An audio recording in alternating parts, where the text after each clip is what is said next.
Hola y bienvenidos a el LoCo RICO Podcast Hi, con mi hi. amigo George Hyman. George, how are you this morning? Buenos dias, Brandon. Yo soy muy bien, y I'm really excited for our first podcast together. First LoCo RICO Podcast. George, what does LoCo RICO stand for? LoCo is the community we live in, Longmont, Colorado, and Rico is a really cool wordplay that you made up. The Spanish translation, Rico means rich. Um, so if you translate loco and Rico from Spanish to English, you get crazy rich. But also, there's an abbreviation inside Rico. R for real estate, I for investment, C for crypto, and O for ownership. Hell yeah, dude. It's a community I want to be part of. Wait, I am part of it. We are part of it. We're the founding Um, fathers, dude. We're the legacy fathers of LoCo RICO. Los Poppies, you can call us. Um, So yeah, dude. Yeah, everyone. If anyone's listening to this, which it's our first episode, so maybe not many, but we do meet in person every other Thursday. Hit us up on the socials and or comment in the video. We'll give you information. You can come stalk us, and otherwise, you can listen to us every other Thursday when we release these podcasts. So today we are talking about Senor Elon, Twitter. And the acquisition and what that means for finances. We'll also be getting into tech layoffs. Hell yes, I'm a tech worker, so I'm scared as fuck. But anyways, might have to bleep that out. We'll see. So, anyways, George, Elon acquired Twitter for what was it, 44 billion, I believe. It was a lot of money. A lot of money, 44 billion, and everyone was shitting their pants, right? All the left and the progressives, right? We're not really happy with this. That we're not going to talk about that. We're not talking about politics today. We're talking about dollar bills. That's what we focus on this podcast. So, they cut 3,700 people, and the reason, just because he wants to, as Trump used to say, drain the swamp. I think.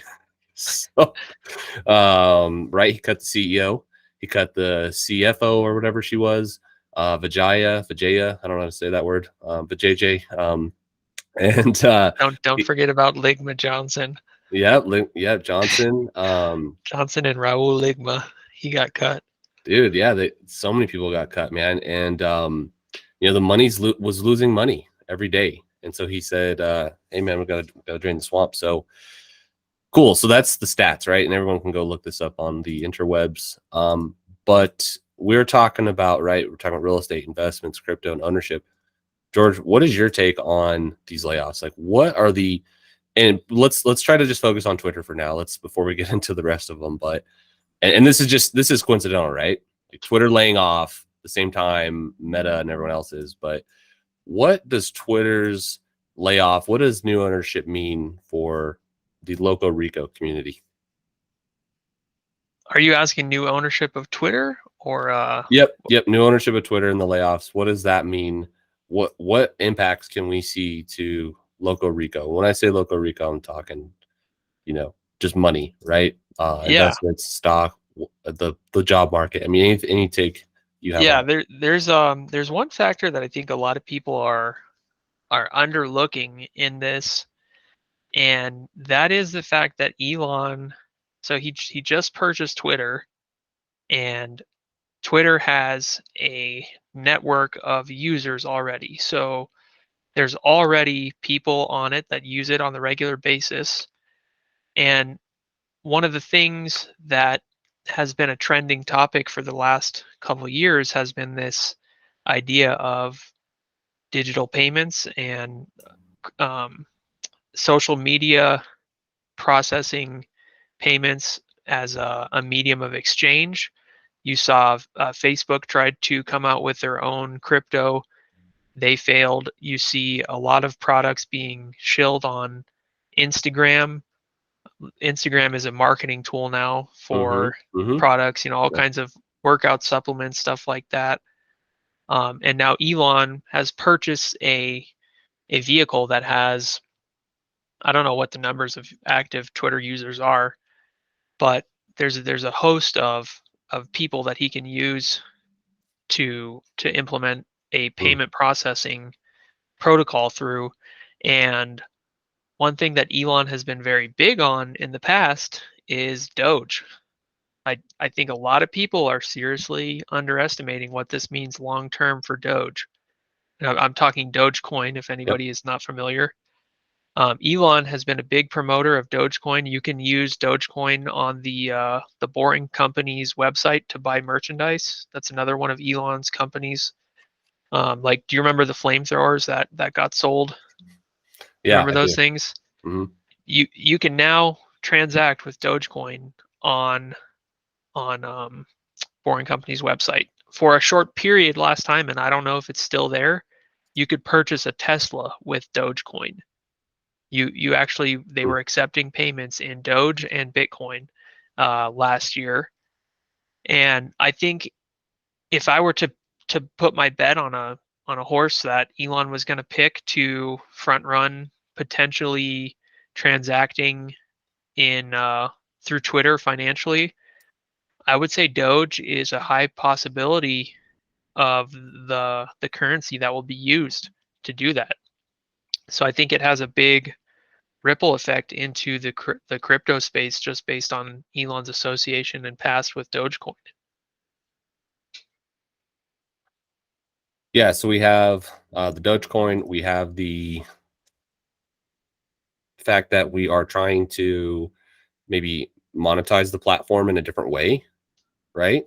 We're trying. You talked about how Elon wants to use it for like similar to Instagram, right?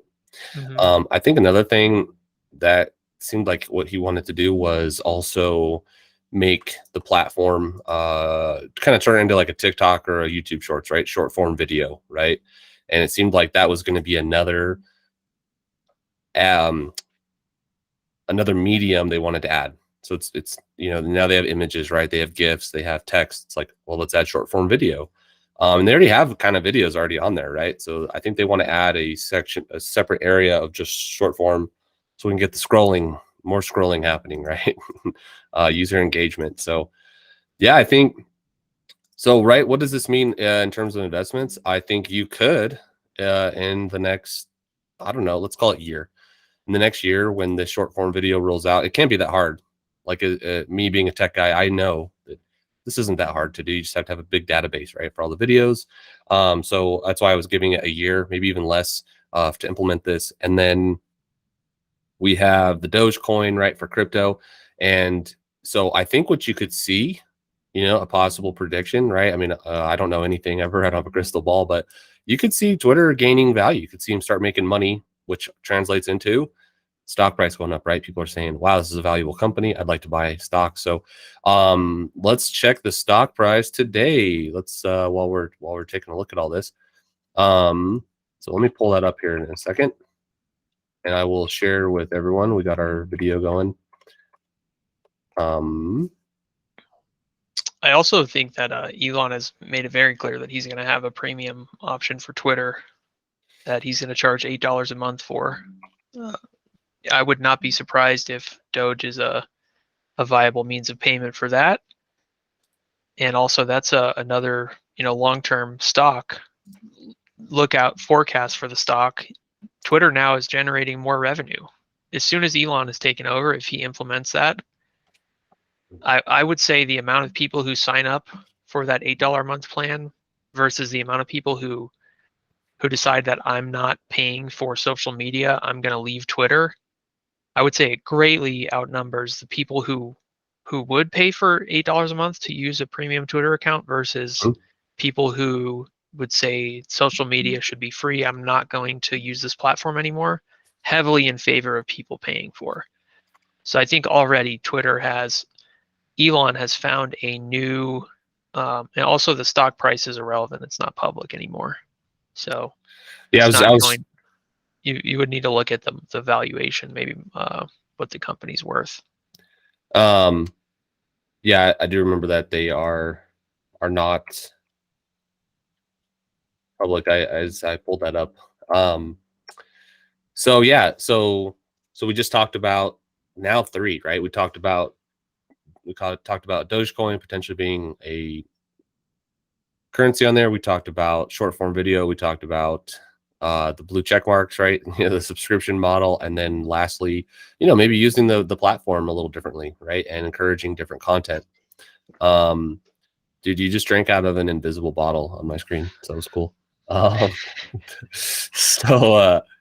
So yeah, but I mean, I read a comment where it was like Twitter is losing $4 million a day, right? And I don't know where that money's coming from or going to or whatever. It's not really important to us, but I think once you see them become positive, I think that's going to skyrocket in terms of their valuation. So, how can people? I wanted to ask you a question actually. Do you mind if I interject?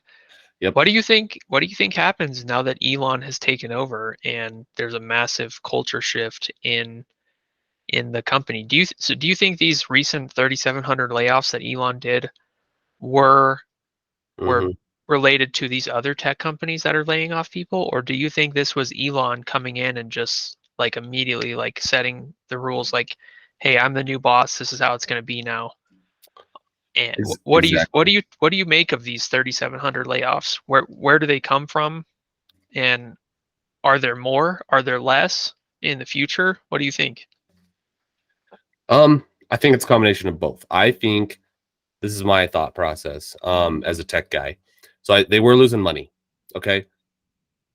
So, 3,700 people, let's just pull out a calculator for fun. Let's say those engineers on average were making, let's say 175 a year. Okay. And we multiply that out by 3,700. Well, by the way, it's 3,700 people. We don't know how many of them were engineers. Think about that. We have no idea how many of them were engineers.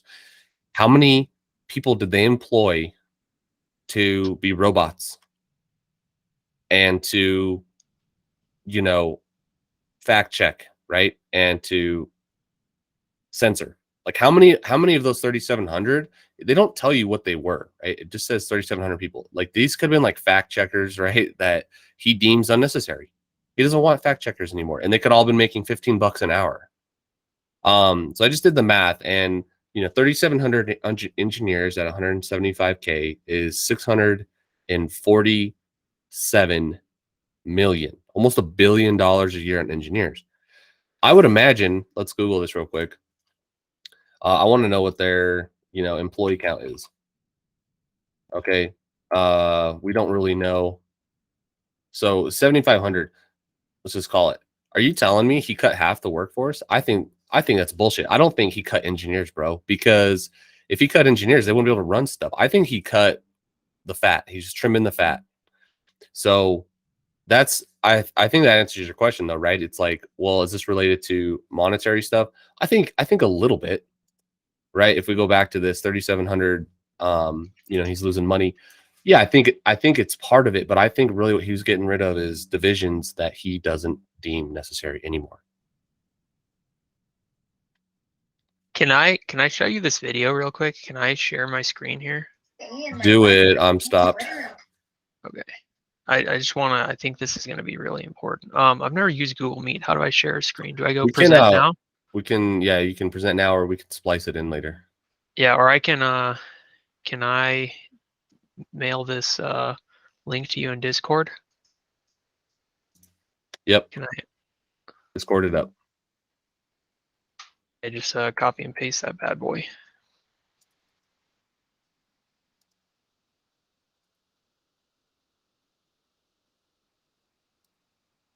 All right. So let me see if I can get this to be full screen. It's on Twitter. Okay, cool. Copy link. Copy that. All right. Let's see if I can get this shared for everybody. Let's see if this translates to some audio. George, tell me if you can hear this, and I'll restart it here in a second. But can you hear this? I got nothing. No. Yeah, I can hear it, but you just see it, right? Yeah. Okay. Well, anyway, I'll share this with. We'll put this in the links for the video. But George, do you want to talk about it? It sounds like you've seen this before. Yeah, it's a video, and there was like a TikTok, yeah. trending thing going around where Twitter, Facebook employees, this one is from Twitter, Yep. but they do like a highlight reel of their day. Yeah. And this is in the San Francisco Twitter office. Okay. And this chick, I'm assuming it's a girl, her voice sounds pretty feminine. She You never she know, bro. she goes and through her day, here she's got some green matcha tea. Here she's going in this little cubicle right here. There's an iPad on the wall, but basically it just like highlights all of the cushy aspects. Look at this like Yes. fine meal that they have here Yep. prepared for all the workers. And it's not hard to see why this company was not profitable. I mean, look at I mean, it's a super sick office. I would love to work there. I'd love to be able to have a break room with foosball table and a cafeteria. And then here she's in a meditation room where she Yep. can go meditate. But I find it hard to believe that there's very much productivity going on in a place like that. I mean, when with so many distractions present, how could anybody sit down and work a full 8 hours straight through without taking multiple breaks? And I think this highlights a lot of why Elon per se trimmed the fat, Yep. because you have people who like this who are just taking advantage of their look at they've got a rooftop patio with lawn chairs and And grape juice. cornhole grape juice. No, that's wine, bro. That is wine. Oh, it's wine. She is drinking a large glass of wine. Hell yes. So the whole tech sector right now Yes. is full of very unproductive labor. I think the whole, not just the tech sector, but the workforce in general, we're all really really spoiled right now. And a lot of these people, this is one of the girls who Elon laid off because she's milking 150 or $170,000 salary, and it's like that rule that you told me that 20% of the people do 80% of the work. Yep. She's in the 80% who does 20% of the work. She shows up, she talks with her friends, she then pulls out her phone, checks her social media, she makes a TikTok about working, but she's not actually working. And so these are the kind of people that Elon probably rolled in, immediately saw how unproductive and worthless they are, and he said, "Hey, you're fired. You're fired. You're fired." And I don't blame him. If I was a company owner and I had just purchased this company, I wouldn't want those people around. And a lot of these workers need to have a reality check and realize that this gravy train is no longer, it's not a thing anymore. We've had this 2-3 year vacation of COVID where people don't have to work and still make money, and I think it's got to end. And I think that Elon, this is a big step forward in that direction of getting back to being a productive nation, because right now the United States is not a productive nation. Totally agree. I was listening to another George, and we do have a couple minutes left. But I'll end it on this. I'll say this, and then we'll run through a couple of the stats and what does it mean for. We'll close out in here in 2 minutes. But George Gammon, another YouTube guy, was talking about this idea of the Egyptians and the Sea People. And I'll try to sum this up really quickly, but the Sea People were literally a crew of people who were running around the, Mediterranean, right? And they knocked out people in Greece. They knocked out people in Israel and etc. around the whole. If you ever look at a map of the Mediterranean, well, they got to Egypt and the Pharaoh whooped their ass. Great, killed them all. Here's what's interesting though: Egypt fell shortly after. Why was that? Because all those people, the Sea People, dominated. All those countries were actually supplying Egypt. Egypt didn't make anything, and its grandeur and splendor. Guess what? They didn't make anything, and they fell because they didn't have food to eat because they imported everything. Well, that's what we're doing today in America. And if all these other countries go out from either an economic recession or all these surrounding countries like China or whatever just end up saying, I'm good. I just don't want to send you. They just decide, well, we're screwed. And I like what you said, George. America's not a productive country. Yeah, we have a lot of spoiled brats. In fact, I wanted to show you this. This was interesting on layoffs.fyi. It's all about tech. They even have these sympathy Google Doc sheets now, and everyone can input their thing on here and go in here and say, oh, I got laid off, help me, right? You have engineering managers. You have, let's go look up software engineers real quick. Here you go. Here's all your software engineers, buddy. I bet you that girl's on here. I bet we could go find her name. Insane. Seriously. And so these people have, oh, here's my LinkedIn. I'm in New York. Help me. Like, they're not even looking for jobs even, dude. There's a Google fucking Doc here for recruiters. So yeah, totally agree. So let's rip through these real quick. So we have Meta, 11,000, right? Salesforce is dropping people like flies, which I thought was interesting. Actually, let me go back to a different tab. Sorry, it's this one. Yeah, let me just pull. Yeah, here we go. So Stripe, which is interesting, right? Because that's Jack Dorsey's other company, or no? Yeah, I think it is. No, right? He owns Square, not Stripe. Sorry, Square. Yeah, you're right. And then we have, here's interesting, right? Some smaller companies now. And so we can go on and on and on. We're not going to look at all these, but George, final thoughts on what does this mean for LoCo RICO fellows? What can we expect, and what should we be on the lookout for? Well, if you're trying to invest, now is a great time to swoop up some deals. In the short term, for me is like 12 months. It's going to be very choppy. So like, for example, Meta is a company that I would say probably is going to weather this storm. I believe that based on the amount of, it's Meta. It's one of the top companies in the world. Mm-hmm. Even though it's going to be a very hard time if you're an employee there, it's going to suck. And if you're an investor, you're going to have to deal with some short-term pain. I look at the opportunity in this to buy things like Meta or Robinhood, which Robinhood, I wouldn't ever purchase that stock. But if you do want to buy a promising company at a good price, or even Tesla right now, if you look at the Tesla stock price, it is down so far right now, and it's super inspiring to me to be able to think that right now I can buy one share of Tesla for under $200.